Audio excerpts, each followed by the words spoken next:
بسم اللہ الرحمن الرحیم۔ پھر روزے رکھو بہتر ہے تمہارے لیے، ان کن تم تعلمون، اگر ہو تم جاننے والے۔ اور مولانا احتشام الحق صاحب تھانوی تھے یہاں کراچی میں، بہت اچھے خطیب تھے اور عالم خطیب تھے، بڑے کتاب جانتے تھے زبردست۔ تو ایک دفعہ میں ان کے پیچھے جمعہ پڑھنے گیا۔ جب ہماری کوئی ذمہ داری جمعے کی نہیں ہوتی تھی تو ہم مولانا کے پیچھے چیک اپ لائن میں جا کے جمعہ پڑھتے تھے۔ تو رمضان شریف شروع ہو گیا تھا یا ہونے والا تھا، انہوں نے تقریر کی، کہنے لگے کہ بھئی روزے رکھو، بہانے مت بناؤ، روزہ بہت بڑی عبادت ہے، اللہ کو پسند ہے، نفس و شیطان کی اصلاح ہو جاتی ہے، مومن کے درجات بلند ہو جاتے ہیں۔ پھر کہنے لگے کہ میرے پاس ایک شخص آیا اور اس نے کہا کہ مولانا محترم، آپ کی اور ہماری بڑی اچھی دوستی ہے اور بڑے دیرینہ مراسم ہیں، آپ کو پتہ ہی ہوگا کہ رمضان شریف کی آمد ہے اور میری طبیعت ٹھیک نہیں رہتی، ویسے تو کوئی بیماری نہیں ہے لیکن میں سمجھتا ہوں کہ اگر روزہ رکھ لو تو بیمار ہو ہی جاؤ۔ آپ کوئی ایسا مسئلہ بیان کرے، مجھے سمجھائے کہ میں گناہگار بھی نہ ہو جاؤں اور روزوں سے بھی بچ جاؤں۔ مولانا نے فرمایا کہ قبل اس کے کہ میں آپ کو اس کا جواب دوں، میں آپ کو ایک حکایت سناتا ہوں، وہ حکایت سن لے تو مسئلہ سمجھنے میں آسانی ہو جائے گی۔ کہا ایک بڑے میاں کا پاجامہ سل گیا، یہ لوگ شلوار کو پاجامہ کہتے ہیں، تو اس نے گھر والی کو کہا کہ یہ پاجامہ کچھ لمبا ہے، جب موقع ملے تو اس کے پانچے کاٹ کے دوبارہ سی لو۔ پھر خیال آیا کہ یہ بڑی بوڑھی بھول جائے گی، تو بڑی بیٹی کو کہا کہ دیکھو یہ پاجامہ جو ہے یہ بڑا سلا ہے، تو جب موقع ملے تو اس کے پانچے کاٹو اور دوبارہ سی لو۔ پھر خیال آیا کہ یہ بھی گھر کے کاموں میں مصروف رہتی ہے، تو بہو کو کہا، چھوٹی لڑکی کو کہا۔ اب بڑی اماں کو موقع ملا تو اس نے پاجامے کے پانچے کاٹے اور سی لیے۔ بڑی بیٹی کو موقع ملا، اس نے بھی کاٹے اور سی لیے۔ بہو کو موقع ملا، چھوٹی بچی کو موقع ملا، چاروں نے اپنے اپنے حصے کا کاٹ کے سیا۔ شام کو جو بڑا میاں آیا، پاجامہ نہیں تھا، اس کی جگہ جامگیا پڑا ہوا تھا۔ مولانا نے کہا کہ آج اگر میں نے کسی اپنے دوست کو روزہ نہ رکھنے کی اجازت دی، اور اللہ نہ کرے کل مولانا مفتی محمد شفیع اپنے کسی دوست کو زکوٰۃ معاف کرے، اور حضرت مولانا یوسف بن نوری اپنے دوست کو حج معاف کرے، اس وقت یہ سب بزرگ زندہ تھے، تو فرمایا اسلام کا جانگیا بن جائے گا، جانگیا۔ لا الہ الا اللہ، اللہ اکبر۔ شہر رمضان الذی انزل فیہ القرآن، مہینہ رمضان کا وہ ہے جس میں اتارا گیا قرآن۔ ھدی للناس، جس کو پہلے کہا ھدی للمتقین، اب اتنا پڑھنے کے بعد تو وہ عام لوگ بھی پرہیزگار ہو جائیں گے۔ وبینات من الہدی، روشن دلیل ہدایت کی، والفرقان، اور حق و باطل کے درمیان فرق کرنے کی۔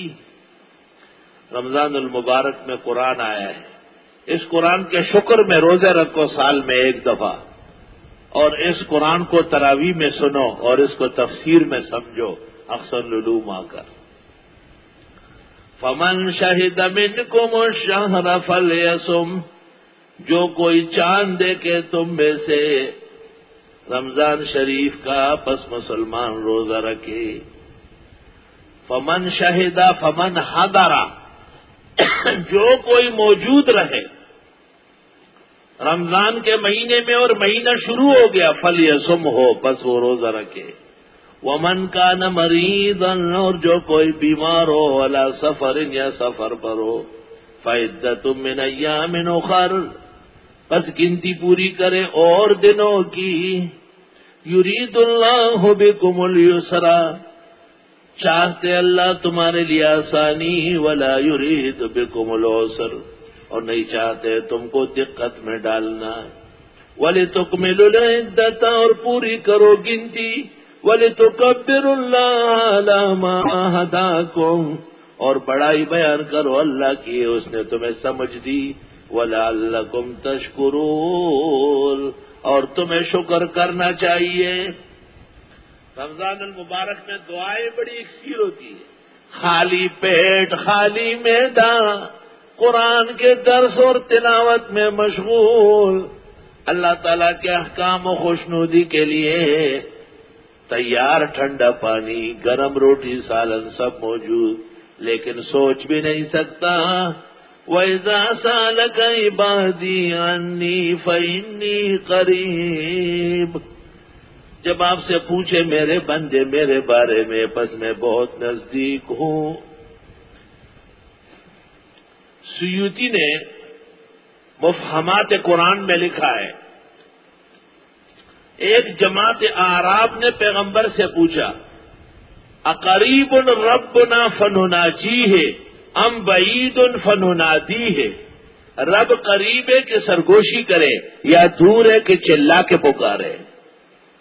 یہ آیت نازل ہوئی، اقریب ربنا فنناجی ام بعید فننادی وَإِذَا سَأَلَكَ عِبَادِي عَنِّي، اور جس وقت پوچھے آپ سے میرے بندے میرے بارے میں، فَإِنِّي قَرِيبٌ، پس میں نزدیک ہوں، اجیب دعوت الداعِ اذا دعان، قبول کرتا ہوں دعا کرنے والے کی دعا جب وہ مجھ سے مانگے، اذا دعان اذا دعانی، جب مجھ سے مانگے، دستگیروں سے نہ مانگے، غوث اعظموں کو نہ پکارے، دستگیر غوث اعظم رب العزت ہے۔ فَلْيَسْتَجِيبُوا لِي، پس میری اطاعت بجا لائے، وَلْيُؤْمِنُوا بِي، اور مجھ پر ایمان رکھیں، لَعَلَّهُمْ يَرْشُدُونَ، تاکہ یہ کامیاب ہو سکے۔ رشد یرشد مانا کامیاب ہونا۔ مفتی ظفر علی خان رحمۃ اللہ علیہ کے مزید قیمتی بیانات، علم حدیث اور تفسیر کی باتیں سننے کے لیے ابھی اس چینل کو سبسکرائب کریں، بیل آئیکن کو دبا دیں تاکہ ہر نیا بیان آپ تک فوراً پہنچ جائے۔ اللہ تعالی ہمیں ان باتوں پر عمل کرنے کی توفیق عطا فرمائے۔ جزاکم اللہ خیر۔ جزاک اللہ خیر۔ آگے زیادہ سے زیادہ شیئر کریں اور ہمارے چینل کو سبسکرائب کریں۔